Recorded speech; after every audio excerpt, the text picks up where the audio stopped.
Assalamualaikum warahmatullahi wabarakatuh. Waalaikumsalam warahmatullahi warahmatullahi wabarakatuh. wabarakatuh. Innal hamdalillah nahmaduhu wa nasta'inuhu wa nastaghfiruh wa na'udzu billahi min syururi anfusina wa min sayyiati a'malina. May yahdihillahu fala mudhillalah wa may yudhlil fala hadiyalah. Wa asyhadu an la ilaha illallah wahdahu la syarikalah wa asyhadu anna Muhammadan 'abduhu wa rasuluh. Allahumma shalli wa sallim ala nabiyyina Muhammad wa ala alihi wa sahbihi ajmain. Amma ba'd. Alhamdulillah, pada kesempatan di malam ini kita kembali dipertemukan oleh Allah SWT dalam sebuah majelis untuk sama-sama belajar, dan kita yakin setiap momentum, setiap kondisi yang kita bisa manfaatkan untuk ketaatan, maka kita akan coba upayakan untuk kita gunakan sebaik mungkin dalam ketaatan kepada Allah SWT. Pada kesempatan malam ini kita akan sama-sama belajar sebuah tema yang sudah disiapkan oleh Departemen Media Informasi dan Komunikasi DPP Wahda Islamiyah. Temanya berkaitan dengan antara masing-masing kita, antara aku, saya, kita, gadget, dan Ramadan. Bagi kita umat Islam, kita yakin bahwa tiga hal ini bisa bermanfaat untuk menjadi kebaikan, tetapi juga bisa sebaliknya. Nah, terkait dengan tema ini, kita akan coba bahas dalam beberapa subbahasan, dan kita akan coba sajikan dalam PowerPoint yang ada di hadapan kita semua. Mudah-mudahan bahan ini bisa menjadi acuan untuk kita semua ketika kita membahas ini, biar alurnya terbahas dengan lebih sistematis. Pada judul yang ada di hadapan kita ini, kita bisa lihat bagaimana posisi antara Ramadan yang ada di hadapan kita, kemudian masing-masing diri kita, pribadi kita, aku, saya, Anda, kita, dengan alat yang sangat dekat dengan kehidupan kita. Bahkan alat ini saking pentingnya, sekarang ini kadang ketika orang bangun tidur atau ketika hendak pergi, yang pertama dicari adalah alat ini. Dulu orang kalau kehilangan sesuatu terus merasa begitu sedih, dan yang paling pertama dicari adalah dompet. Kalau sekarang mengalami pergeseran, sekarang orang sampai yang dicari, yang dipilih malah justru didahulukan, dicari adalah HP-nya, perangkatnya, baru dompet dan yang lainnya. Ini menunjukkan mengalami pergeseran, dan sekaligus juga menunjukkan bahwa alat ini diposisikan berada sangat penting. Nah, oleh karena itu, bagi kita, alat seperti ini harus diposisikan secara pas, secara tepat, supaya manfaatnya bisa lebih besar. Sekaligus juga supaya bisa meminimalisir yang namanya mudarat yang mungkin muncul. Dan karena Ramadan itu bicara tentang puasa, maka tidak jauh bahasannya juga mungkin nanti akan kita singgung tentang puasa dari gadget. Kalau Ramadan bicara tentang diet, maka juga kita bicara tentang diet dari gadget. Jadi diet dari alat yang sebetulnya bisa bermanfaat, tetapi pada waktu-waktu tertentu kita harus lebih tegas berani mengurangi interaksi dengan alat-alat seperti ini. Pertama, kita mulai dari kita ini masuk generasi yang mana. Kalau saya pribadi berada di generasi X, tapi mungkin sebagian ada yang di generasi Y, ada yang di generasi Z, dan bahkan bagi yang sudah berumah tangga, terutama keluarga muda, banyak yang putrinya berada di generasi Alpha.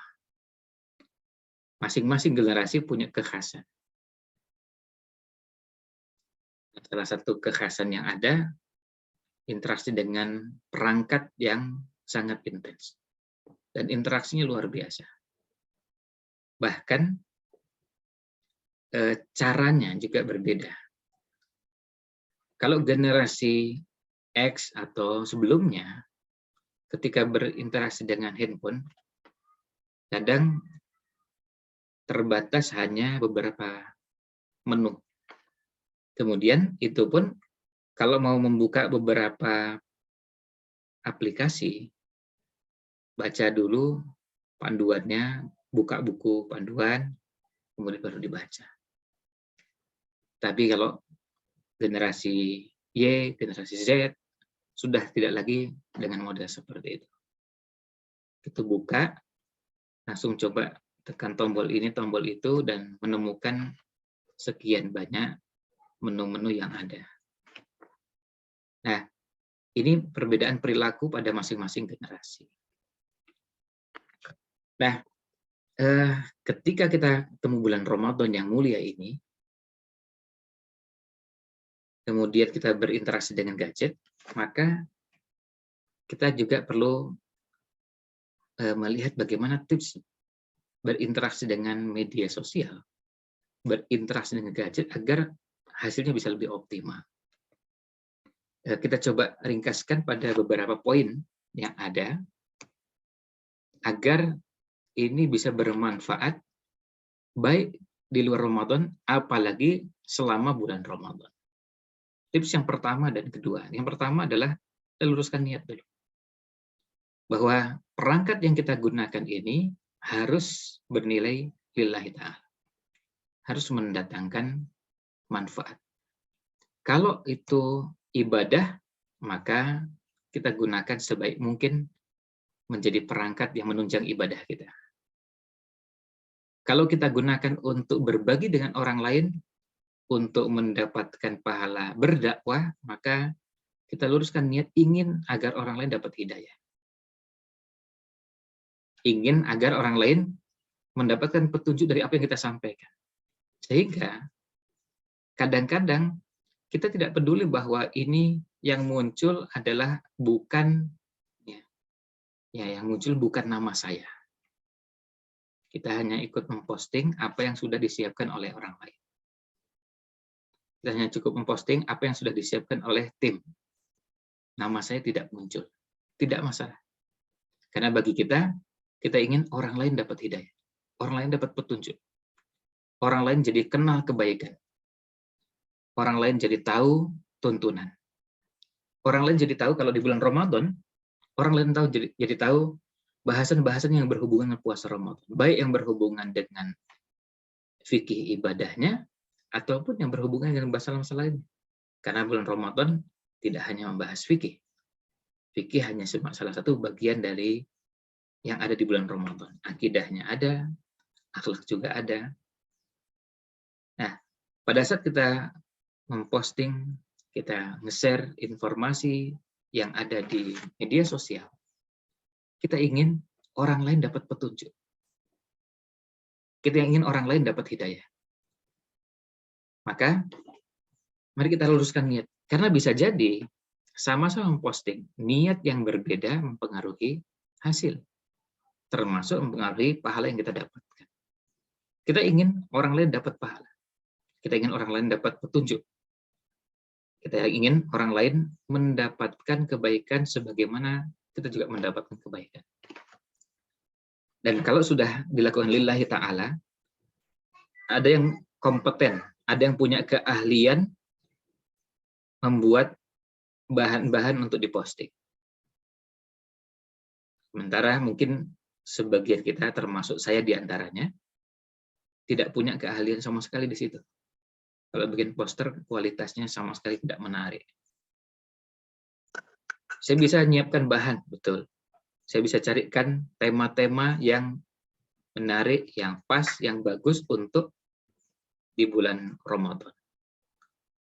Tema yang berhubungan dengan Ramadan dan Al-Quran, Ramadan dan sedekah, fikih Ramadan. Tapi kalau diminta buat poster, bisa jadi punya keterbatasan. Tapi karena ingin mendapatkan hidayah, alhamdulillah ada tim yang menyiapkan dan kita hanya posting. Nah, pada saat posting kita niatkan lillahi ta'ala. Kita niatkan dilakukan hanya karena Allah SWT, kita ingin orang lain dapat hidayah. Kita ingin pesan itu sampai ke relung-relung hati yang terdalam dan memberikan kesan yang sangat mendalam, bahkan bisa jadi menjadi titik balik perubahan perjalanan kehidupan. Bisa jadi yang bersangkutan Muslim, iya, yang bersangkutan Muslim. Tapi dengan pesan-pesan yang ada, bisa jadi muncul semangat-semangat. Ya, semangat yang begitu kuat, yang begitu dalam untuk melakukan ketaatan. Yang dulu mungkin tidak dilakukan. Dulu tahu, tapi mungkin postingan kita, pesan yang kita kirimkan, membawa perubahan yang luar biasa dalam kehidupan mereka. Kita betul-betul sama sekali tidak tahu apa yang akan terjadi di balik itu. Oleh karena itu, kalau dilakukan lillahi ta'ala, yang pertama pahala pasti didapatkan. Karena kita lakukannya karena Allah SWT. Artinya, kalau tidak lillahi ta'ala sudah pasti tidak dapat. Tapi kita lakukan karena Allah SWT, dan kita serahkan, Allah akan mengatur dengan caranya. Insya Allah, karena lillahi ta'ala, pahala akan kita dapatkan. Nah, kemudian yang kedua, hindari hasad. Hindari yang namanya hasad. Artinya, ketika orang lain memposting, kemudian kita juga posting, kita ingin nama kita muncul. Kita ingin orang tahu bahwa kita yang menyebarkan kebaikan tersebut. Nah, hal-hal seperti ini sebisa mungkin kita hindari. Karena bagi kita, yang ingin kita dapatkan adalah pesan itu sampai. Pesan itu sampai. Pesan itu bermanfaat bagi kehidupan. Pesan itu berguna. Dan mereka menjadi berubah, mendapatkan hidayah, ibadah mereka menjadi baik, mereka mendapat pencerahan tuntunan, panduan syariat. Nah, hal-hal seperti ini ingin kita dapatkan. Maka pada saat kita berinteraksi dengan yang namanya media sosial, sebisa mungkin kita berikan kepada orang dan kita niatkan karena Allah Subhanahu wa Ta'ala. Nah, ini yang pertama, luruskan niat dan lillahi ta'ala. Dan niatnya bukan niat ini, niat utamanya bukan memperbanyak follower, subscriber, viewer, dan yang lain. Meskipun bisa jadi itu muncul. Bisa jadi dengan sendirinya itu kita dapatkan. Tetapi itu bukan menjadi tujuan utamanya. Tujuan utama kita bukan untuk mendapatkan follower sebanyak-banyaknya. Karena kalau itu yang dicari, kita akan capek. Kalau itu yang dicari, kita akan letih. Kita akan sibuk gimana caranya agar orang lain ikut menjadi subscriber kita, tapi misi dakwahnya malah ketinggalan. Berbeda dengan kalau itu dilakukan lillahi ta'ala, ingin orang lain dapat hidayah, ingin orang lain dapat petunjuk, ingin orang lain mendapatkan pemahaman panduan syariat, dan di waktu yang sama bisa jadi orang mendapatkan hal-hal baru dalam apa yang kita sampaikan, tapi kita juga mendapatkan tambahan follower, subscriber yang itu bukan menjadi target dan tujuan utama. Karena tujuan utamanya bukan ke situ. Nah, ini akan sangat berbeda. Maka bukan memperbanyak follower, subscriber, dan viewer itu bukan berarti tidak boleh. Tetapi kalau itu menjadi tujuannya, jadi niatnya, akhirnya kita hanya akan sibuk gimana caranya agar orang tertarik dengan kita. Tapi niat tidak berhasil kita luruskan. Nah, ini yang pertama. Kemudian tips yang kedua, kita ingin media sosial ini untuk memperkuat takarrub kita kepada Allah SWT. Kita ingin semakin dekat dengan Allah SWT dengan media yang kita miliki. Dengan perangkat yang kita miliki. Perangkat kita ini menjadi sarana untuk memperkuat. Memperkuat itu artinya apa? Takarrub itu sudah ada tanpa perangkat ini. Dan kehadiran perangkat memperkuat. Maka pada saat kita melakukan aktivitas dengan gadget kita usahakan jangan lupa ada ibadah wajib yang harus jadi prioritas. Dan itu bisa kita lakukan dengan cara gadget ini, kita pasang perangkat, kita pasang aplikasi yang bisa mengingatkan kita dengan ibadah-ibadah wajib. Apa itu ibadah wajib? Mulai dari sholat 5 waktu. Apa itu ibadah wajib? Yang terdekat kita akan bertemu dengan yang namanya bulan Ramadan. Kemudian di bulan Ramadan ada ibadah wajib puasa Ramadan. Lalu ada ibadah wajib zakat. Ada ibadah wajib, ada ibadah wajib. Nah, ibadah wajib yang ada itu kalau perangkat kita bisa membantu mengingatkan hal-hal tersebut, maka kita gunakan. Mungkin tidak selalu bentuknya aplikasi adzan, tapi ada aplikasi pengingat supaya kita bersiap-siap untuk melaksanakan ibadah tersebut. Saya nggak tahu ada aplikasi wudhu apa enggak ya. Tapi kalau aplikasi adzan sudah populer. Atau aplikasi yang semacam itu. Jadi bisa digunakan dengan sebaik mungkin, bisa dimanfaatkan dengan sebaik-baiknya. Yang ini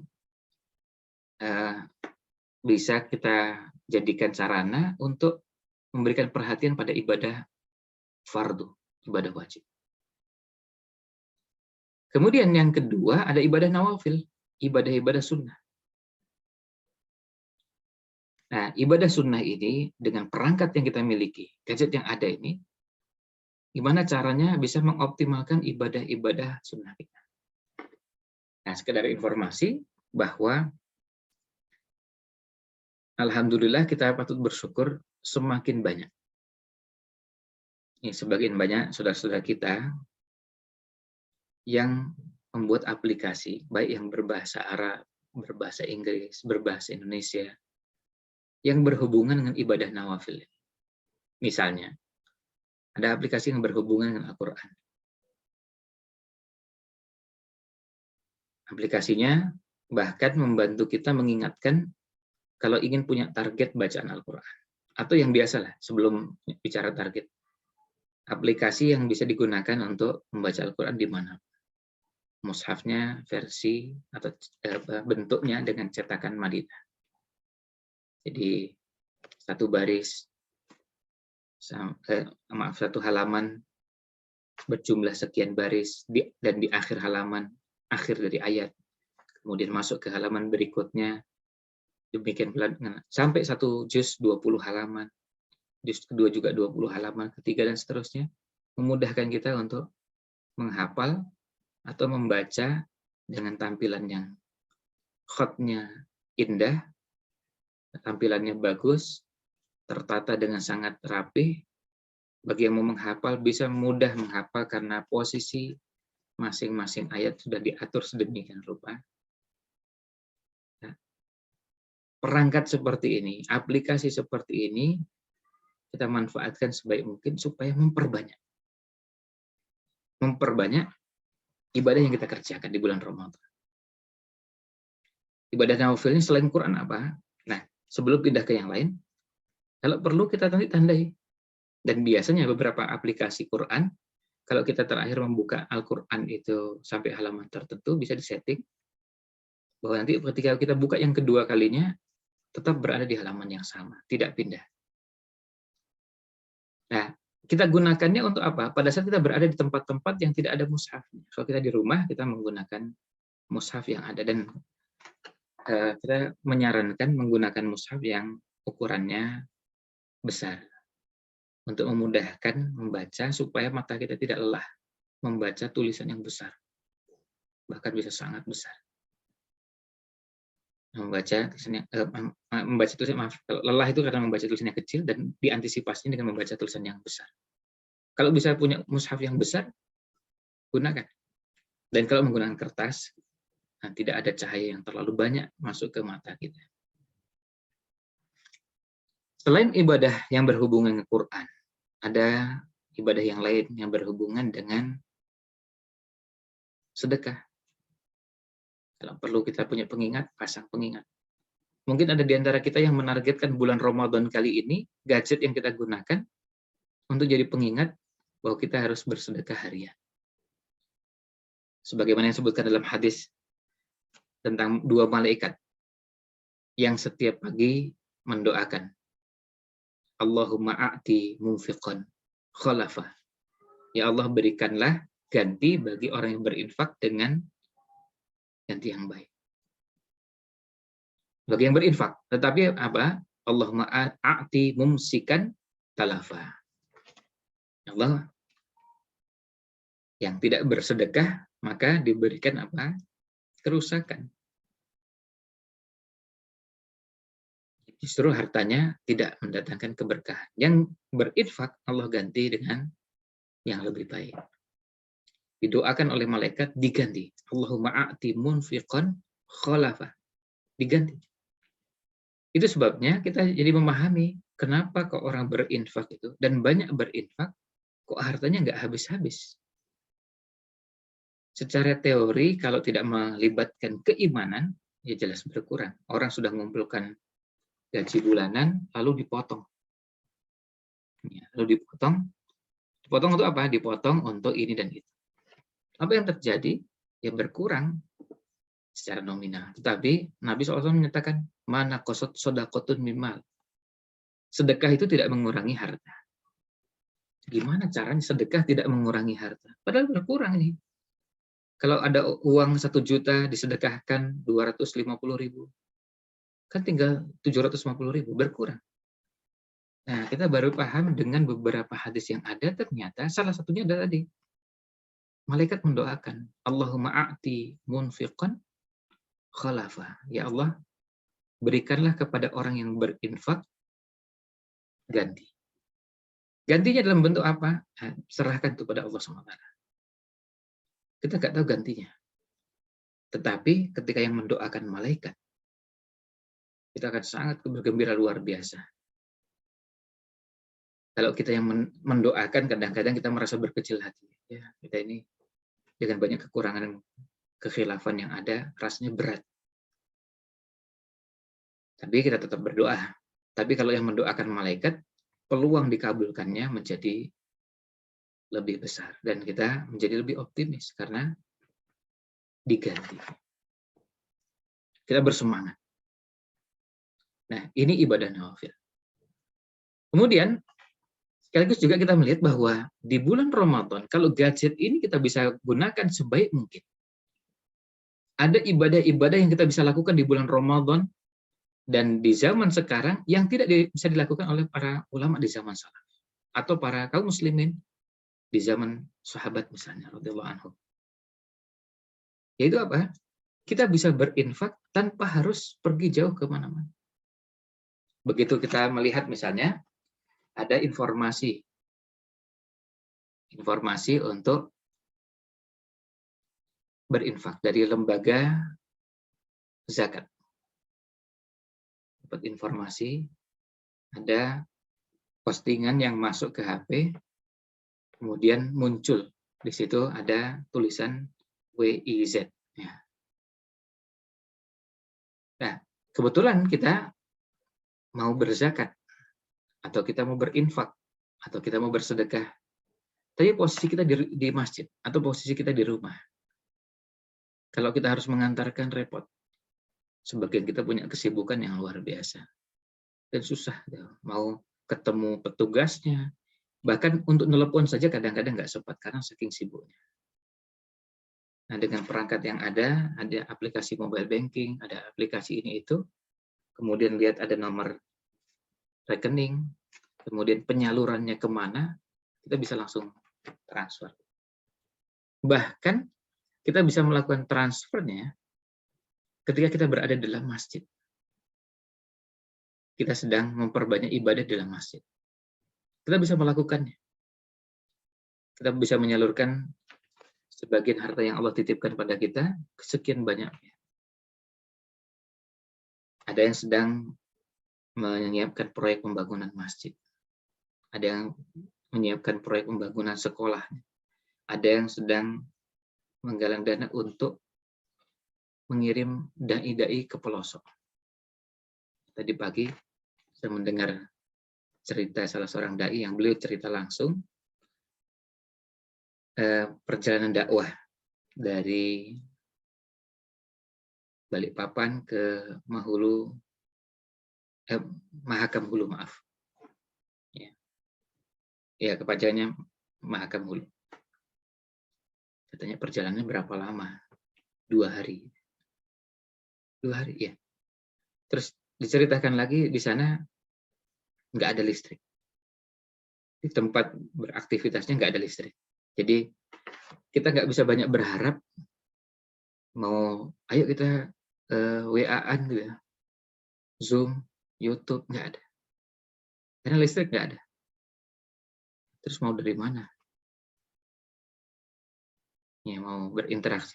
Nah, kemudian lalu bercerita bagaimana suka dukanya. Dan kita bisa merasakan dan bisa membayangkan kesulitan yang dihadapi. Satu keluarga, artinya suami, istri, dan anak, siap meninggalkan rumahnya yang sekarang ditempati, kemudian pamit dengan orang tuanya untuk pergi dalam rangka melakukan aktivitas dakwah. Lalu saya menulis pesan pada yang bersangkutan, tolong buatkan informasi singkat dan kalau bisa minta nomor rekeningnya. Siapa tahu kita bisa membantu. Ya. Nah, karena kita bisa membayangkan orang biasa hidup dengan listrik, kemudian hidup tanpa listrik. Ini satu hal yang tidak mudah, berat, luar biasa. Ya, saya ketika mendengar sambil menahan air mata karena ya bisa dibayangkan kesulitan yang dihadapi. Bukan cuma listrik tentunya, itu cuma bagian kecil. Ada bagian-bagian yang lain. Daerahnya minoritas, kemudian ya sederet persoalan-persoalan yang dihadapi dan berjuang untuk bagaimana agar agama ini tersebar. Lalu cerita, alhamdulillah sekarang ini sudah ada, begitu kami mulai dan insya Allah katanya besok akan mulai pindah. Sebelumnya sudah ke sana, ini sudah mulai ada anak yang mau belajar TPA, kemudian ada yang orang tuanya sudah mulai mau ngaji. Ada hal-hal yang menggembirakan. Dan mereka ini orang-orang yang jauh dari pemberitaan, jauh dari popularitas. Ya, bekerja, beraktivitas di ruang-ruang yang sepi dari media. Nah, kita yang berada di tempat yang jauh bisa melakukan ibadah nawafil terhadap mereka dengan cara transfer. Dan sekarang seperti yang tadi kita sampaikan, transfer itu ada yang cukup dengan handphone kita. Nggak perlu ke ATM. Sekarang ini orang ke ATM sudah merasa jauh, repot, nggak sempat. Ada yang cukup di rumah, kemudian transfer. Dan dengan sangat mudahnya. Dan juga cepat. Cepat karena apa? Kita nggak perlu kemana-mana. Bahkan ada yang transfer itu sambil rebahan. Sambil rebahan karena tubuh kita letih melakukan aktivitas, terus kita transfer.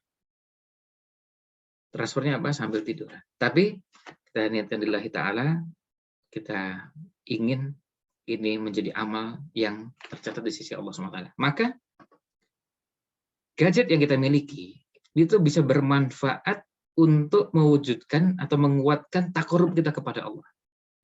Bentuknya apa? Tadi, pada saat kita melakukan aktivitas tadi, ibadah dalam bentuk mentransfer, kita malah justru bisa lebih terjaga, tidak diketahui oleh orang lain. Kalau kita berinfak, kalau kita bersedekah di depan orang banyak, ada peluang kita ini dilihat oleh orang lain dan bisa ada godaan. Ini tidak selalu, tapi bisa menjadi godaan bahwa kita melakukannya ini bisa karena ingin mengharapkan pujian. Jadi kalau nanti di masjid ada penggalangan dana, kemudian ada yang namanya hamba Allah dan yang paling besar, nah itu saya. Potensi untuk muncul perasaan seperti itu sangat besar. Potensi. Kita bicara bukan pasti, tapi potensi. Tetapi kalau dengan gadget yang kita miliki, kita transfer, orang bisa nggak tahu. Orang bisa nggak tahu, dan apalagi kalau itu kita transfer ke beberapa rekening, kadang-kadang penerimanya pun nggak sempat ngecek ini dari mana. Pokoknya alhamdulillah ada dana yang masuk. Dan dari interaksi kita juga bisa memanfaatkan gadget ini untuk mengetahui sekian banyak dai, sekian banyak ustadz, sekian banyak guru ngaji yang membutuhkan uluran tangan, membutuhkan bantuan untuk kepentingan dakwah ini.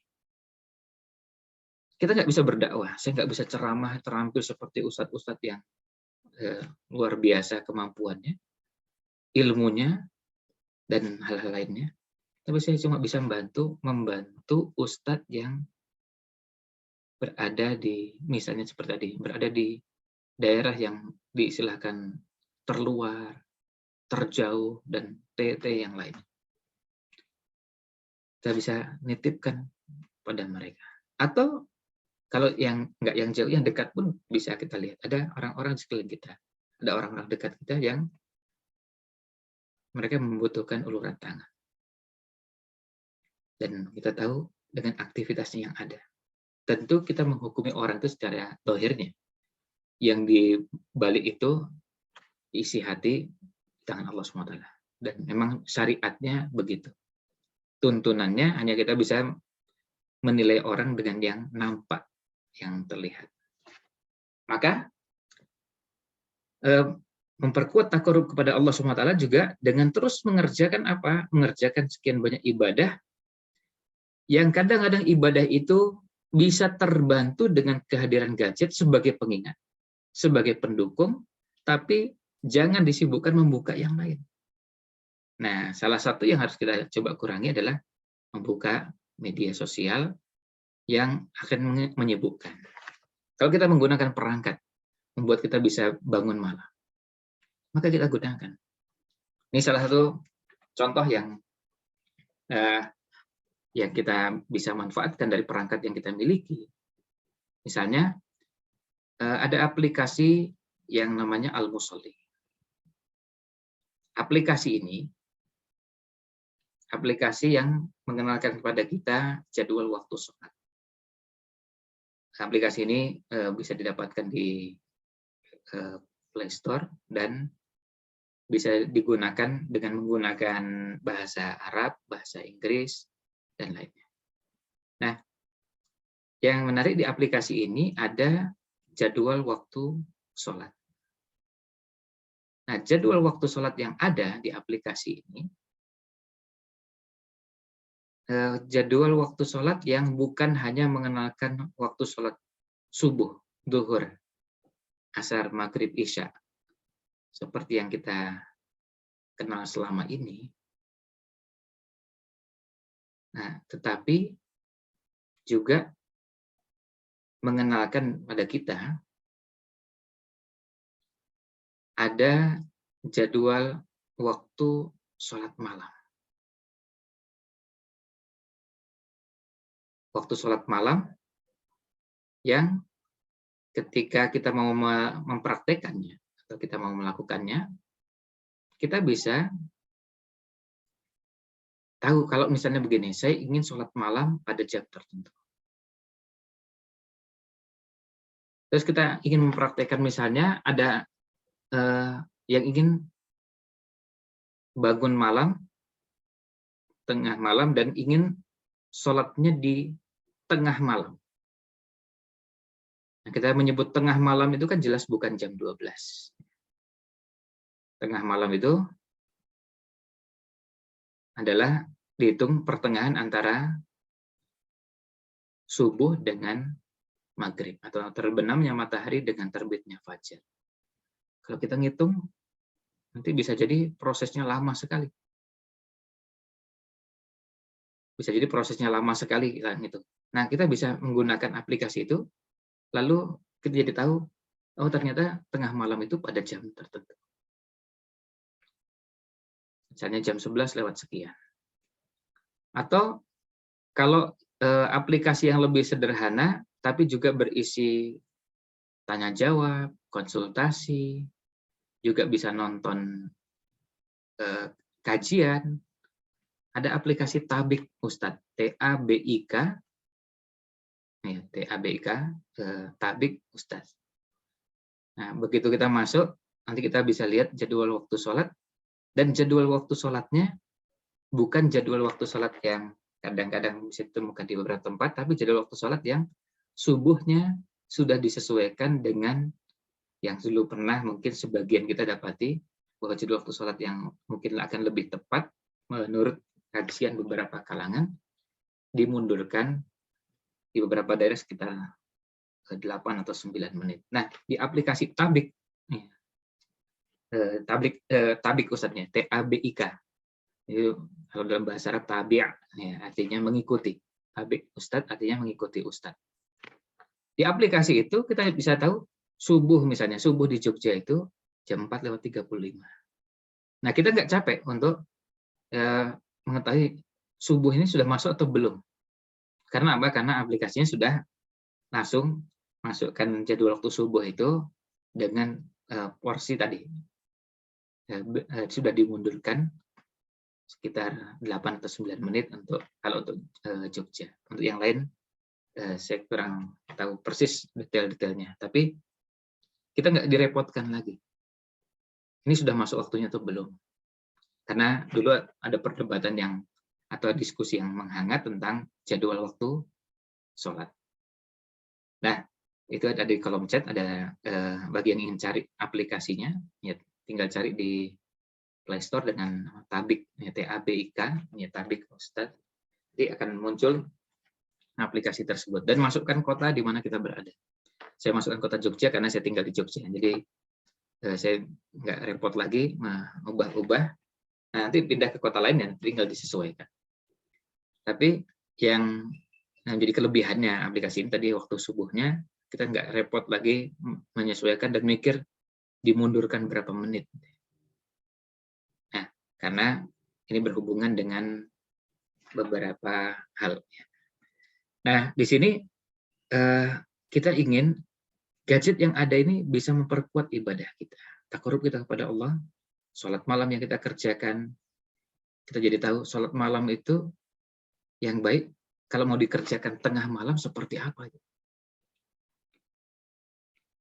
Ya, sholat malam itu tengah malam jam berapa. Kemudian kalau kita membaca sebuah riwayat dari Imam Ahmad, bahwa yang bagus itu sholat malam dikerjakan, tidur sampai tengah malam, kemudian bangun, lalu sholat sepertiganya, kemudian tidur seperenamnya. Gimana caranya? Nah, kalau menggunakan aplikasi kita jadi tahu, oh misalnya ya, ini tentu tiap daerah bisa berbeda. Misalnya tengah malam untuk hari ini 11:45. Berarti kita tidur mulai ba'da isya sampai jam 11:45. Kemudian bangun sholat malam, mengerjakan sholat malamnya sepertiga malam.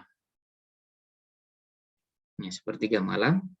Setelah itu tidur seperenamnya.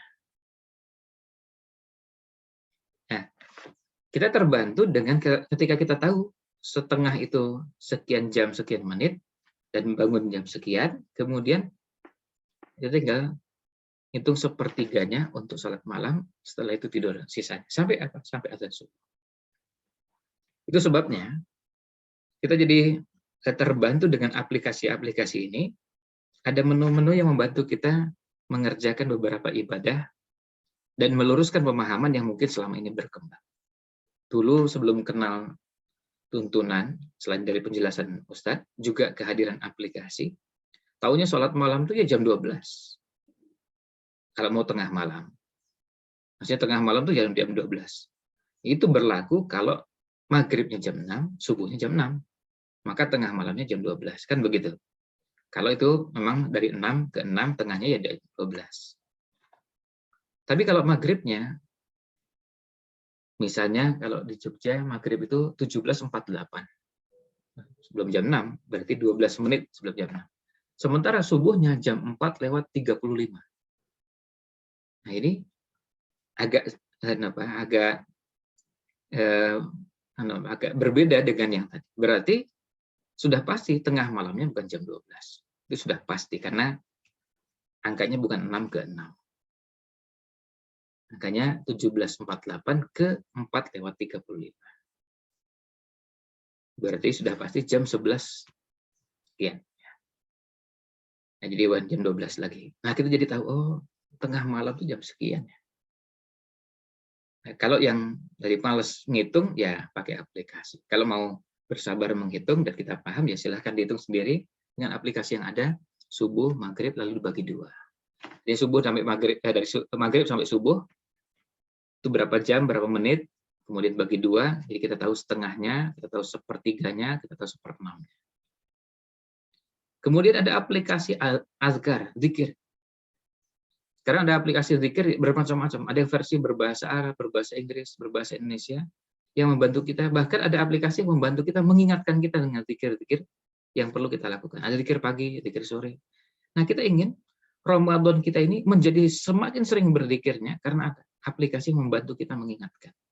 Misalnya gini, saya belum termasuk orang yang belum hafal.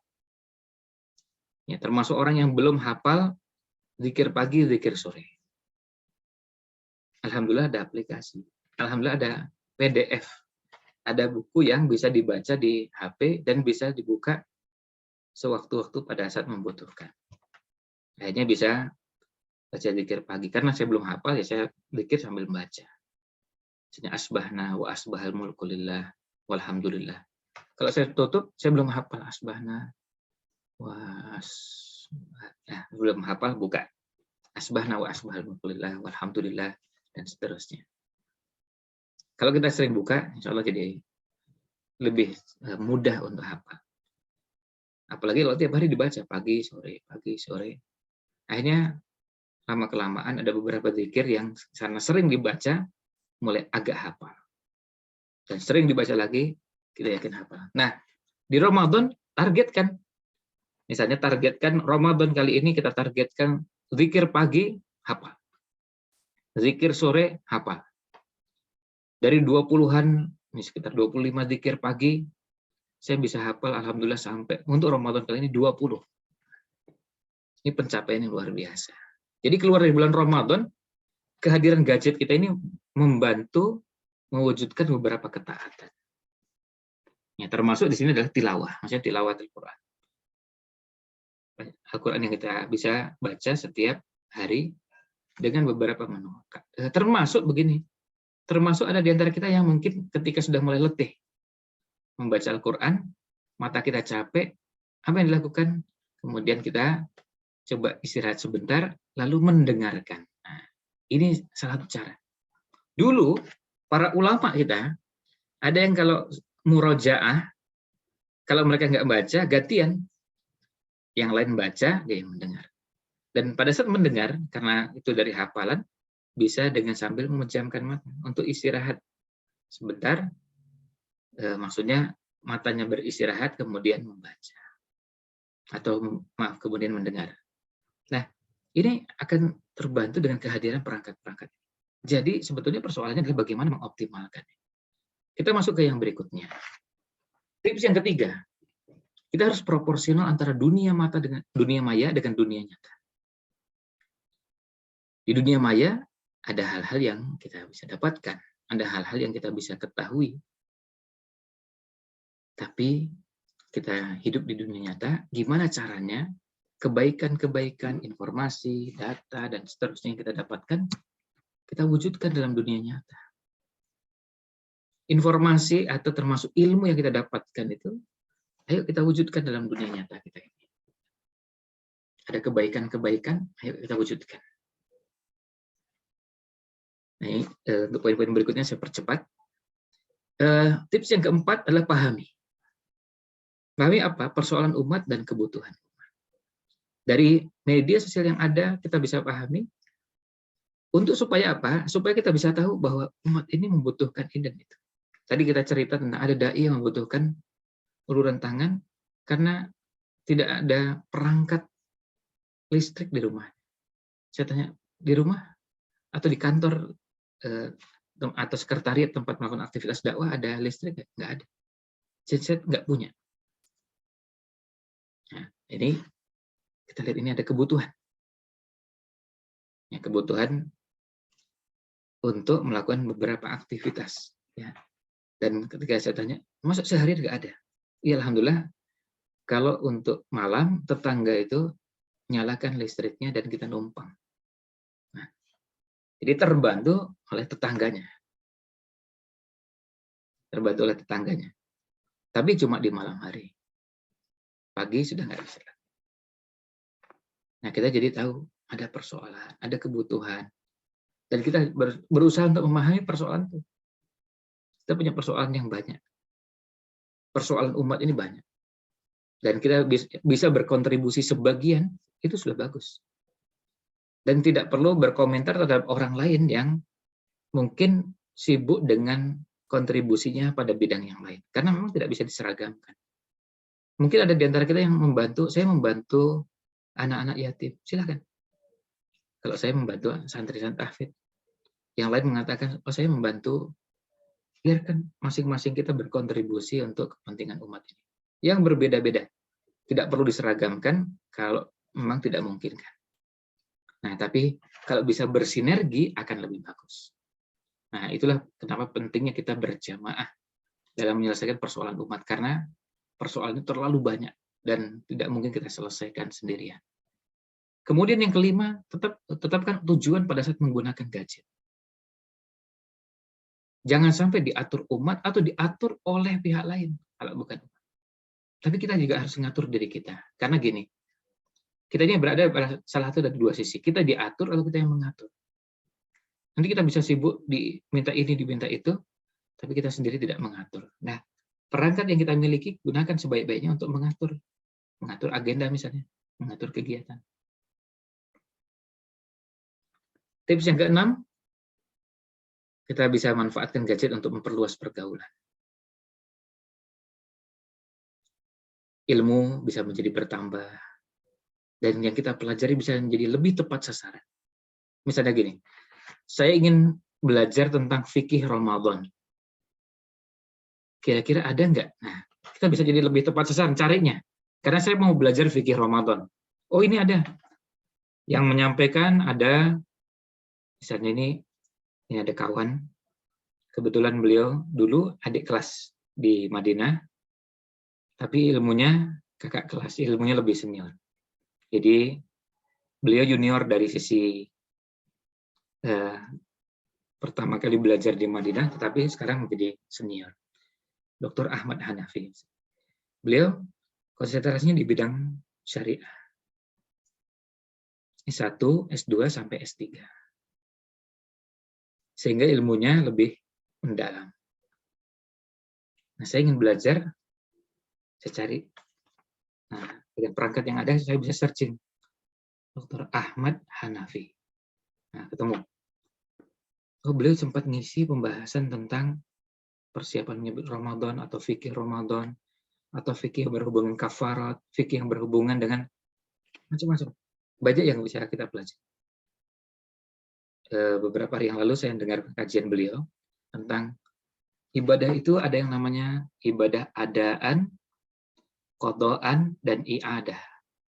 Ada, qodo, i'adah. Ada itu artinya mengerjakan ibadah pada waktunya. Qodo itu mengerjakan ibadah setelah keluar dari waktunya. I'adah itu artinya mengulang. Nah, kemudian dijelaskan, ya memang beda karena ini orang mumpuni ilmunya, pada saat mengurai sebuah masalah itu, tertibnya itu sangat terlihat. Tahapan, urutan, pembahasan menjadi tersaji dengan sangat rapi. Sementara kalau yang ilmunya tidak teratur, belajarnya kadang-kadang serabutan, bisa kita dapati di beberapa bagian lompat-lompat, atau ada bagian-bagian yang nampak terlihat tidak berhubungan karena belajar yang tidak tertib. Kali ini memang saya kenal karena tadi saya sampaikan adik kelas 1 tahun di Madinah, dan dulu juga belajarnya di Fakultas Syariah. Jadi berbeda dengan kami yang basicnya bukan jurusan syariah. Fakultasnya berbeda, konsentrasinya berbeda, maka kita bisa menghargai keilmuan yang dimiliki oleh orang yang memang mendalami di situ. Ya, itu alurnya. Dan mungkin bagi sebagian akan melihat, tapi ini nggak viral. Nah, ini nanti kita jadi belajar dengan media sosial kita miliki, gadget yang kita miliki. Ilmu itu kita dapatkan bukan dari yang viral dan tidak viral. Kalau yang viral berarti ilmunya luas, mendalam. Yang tidak viral berarti enggak. Tidak seperti itu. Karena viral itu tidak selalu berbanding lurus dengan kedalaman ilmu. Sebaliknya yang tidak viral berarti dangkal ilmunya, tidak. Karena viral dan tidak viral itu ada faktor lain, bukan faktor ilmunya. Ya, bukan faktor ilmunya. Ada beberapa ustadz yang kita tahu, kalau tadi disebutkan adik kelas, ada juga kakak kelas yang S1, S2, S3 pada bidang tertentu, tapi nggak viral. Beliau punya kajian. Kalau kita cari di media sosial, dengan mesin pencari, mungkin ada di halaman ke-5, ke-6, bahkan bisa sampai di halaman ke-7. Bahasan yang beliau sampaikan. Karena memang kurang canggih dalam mengelola media sosialnya. Tapi ilmunya mendalam. Maka kita bedakan antara kedalaman ilmu dengan yang namanya viral dan tidak viral. Kemudian wawasan. Wawasan juga kita cari seperlunya supaya efisien. Jangan disibukkan dengan mencari yang macam-macam sampai akhirnya waktu kita habis. Kemudian tips yang ke-7, banyak membaca. Kita ingin manfaatkan gadget kita untuk banyak membaca. Banyak membacanya tapi terarah. Banyak membaca untuk diri sendiri atau untuk kepentingan dakwah. Kalau untuk diri sendiri, bagi yang bukan sebagai seorang dai, tidak terlibat dalam aktivitas mengisi di beberapa tempat, paling tidak apa yang sudah didapatkan itu dimurojaah kembali, diulang kembali. Dan ini sekaligus titip pesan bahwa pada semua yang hadir pada kesempatan malam ini, ilmu yang sudah pernah kita pelajari itu perlu diulang. Jangan berpikir bahwa ilmu yang sudah dipelajari, begitu kita pelajari sekali, langsung mengendap di kepala kita dan tidak akan pernah keluar selama-lamanya. Jangan punya pikiran seperti itu. Kita ini bukan orang yang super cerdas, super pintar, dan super-super yang lain. Sehingga kadang-kadang beberapa materi, kadang kita ingat, sekarang bisa ingat, tapi seminggu, 2 minggu, sebulan, 2 bulan lupa.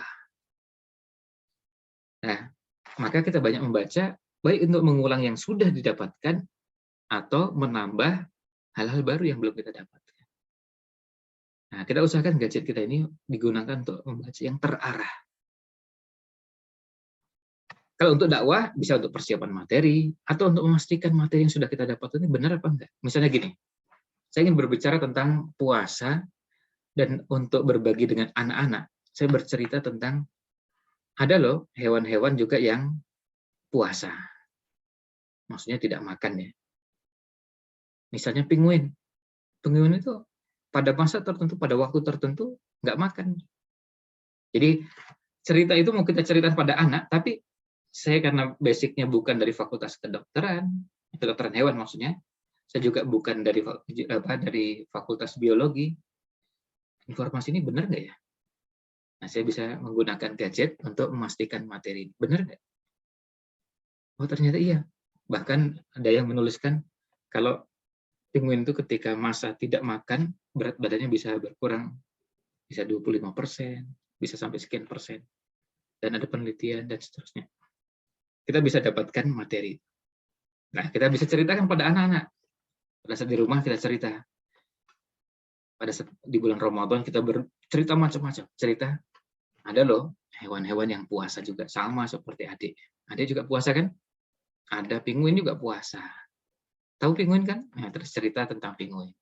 Ada juga ikan salmon. Nah, ikan salmon. Lalu cerita ikan salmon. Tapi sebelum disampaikan pastikan informasinya, asal jangan bukan informasi ngawur, asal-asalan. Kita pastikan. Nah, gadget kita manfaatkan untuk itu. Termasuk juga belajar tips. Tips apa? Ini kita belajar dari gadget yang kita miliki, media sosial yang ada. Kemudian tips yang ke-8, jangan lupa kita juga punya tanggung jawab untuk mendakwahi orang dekat kita. Mendakwah itu bukan berarti ceramah. Dakwah itu tidak harus ceramah. Bisa ceramah, bisa. Ngobrol juga bisa. Dan bisa juga kadang-kadang cuma posting. Cuma share. Ada yang membagi informasi, ini informasinya. Jadi diposting, di-share, dibagikan informasinya ke beberapa orang dekat. Saya nggak bisa ceramah, saya cuma bisa baginya. Pokoknya ada postingan bagus, ini ada ustadz yang ngisi, dan saya tahu ustadznya punya kemampuan, kemudian juga kita tahu kesolehannya, lalu kita bagikan informasinya. Misalnya, saya dapat informasi ada kajiannya Ustadz Muhammad Yusron Ansor. Nah, kalau tadi Dr. Ahmad Hanafi itu adik kelas, tapi ilmunya kakak kelas atau senior. Kalau Ustadz Muhammad Yusron Ansor PhD ini teman seangkatan. Tapi saya punya pengalaman unik yang sangat berkesan ketika kuliah satu angkatan selama 4 tahun lebih, ya, kalau hitung ya tidak kurang dari 4 tahun 8 bulan. Bisa istiqomah berada di saf pertama, sholat 5 waktu. Sehingga kita bisa melihat ini memang bukan orang sekedar pintar, tapi kesolehannya betul-betul dijaga dengan keistiqomahan. Sholat 5 waktunya, kemudian puasa sunnahnya. Teman sekamarnya cerita, saya tuh kalau bangun malam selalu kalah sama beliau. Sholat malamnya. Nah, ketika ada informasi beliau ngisi kajian, saya bersemangat dan antusias membagikan informasi itu kepada orang lain. Karena apa? Saya tahu keilmuannya, saya tahu kesolehannya, sehingga saya membagikannya dengan penuh semangat. Karena apa? Karena ini orang yang saya tahu baik. Tentu kita sekali lagi menyampaikan itu berdasarkan yang lahir ya, yang nampak.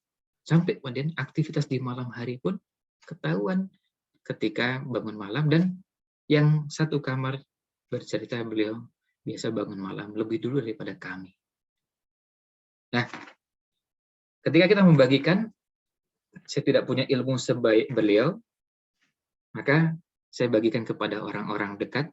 Saya bersemangat membagikannya karena apa? Saya kenal beliau orang baik.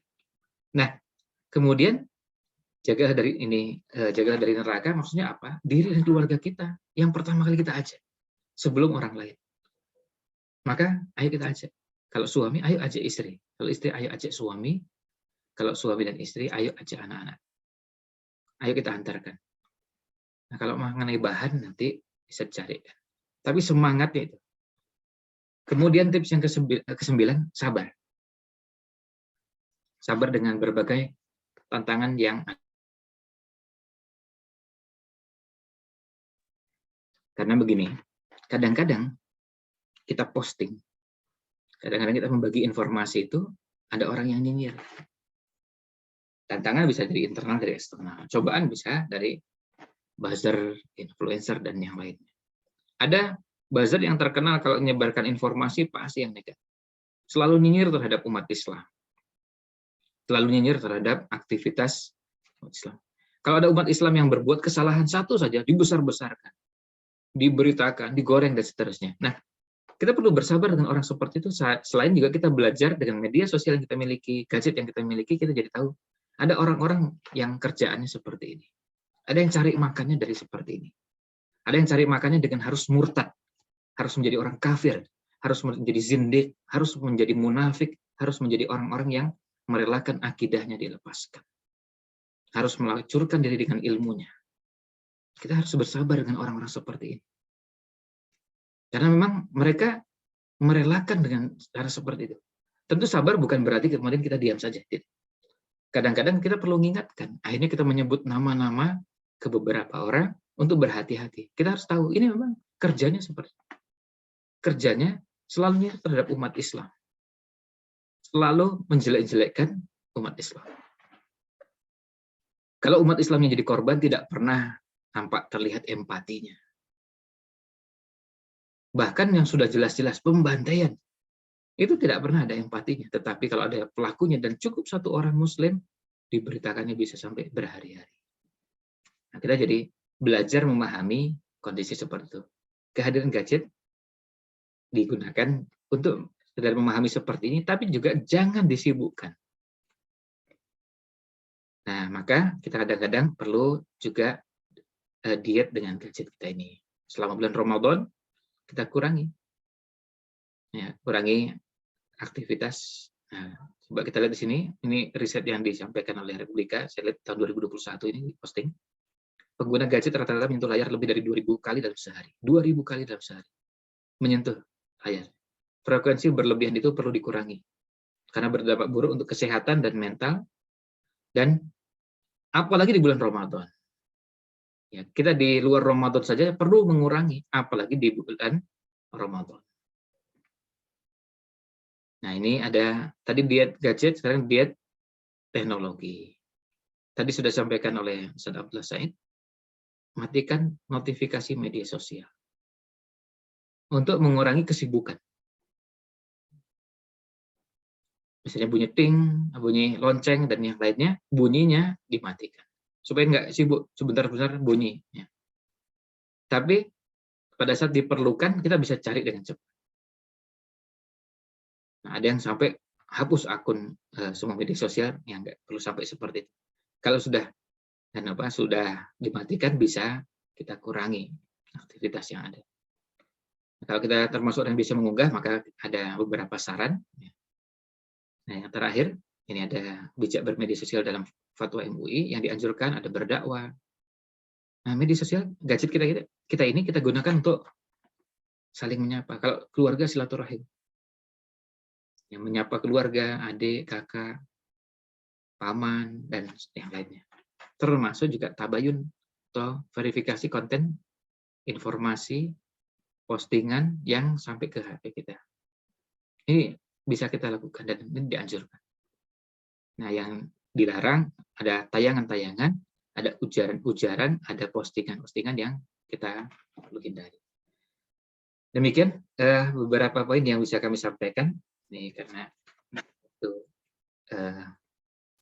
dirasa sudah cukup. Mudah-mudahan ada manfaat yang kita bisa sampaikan.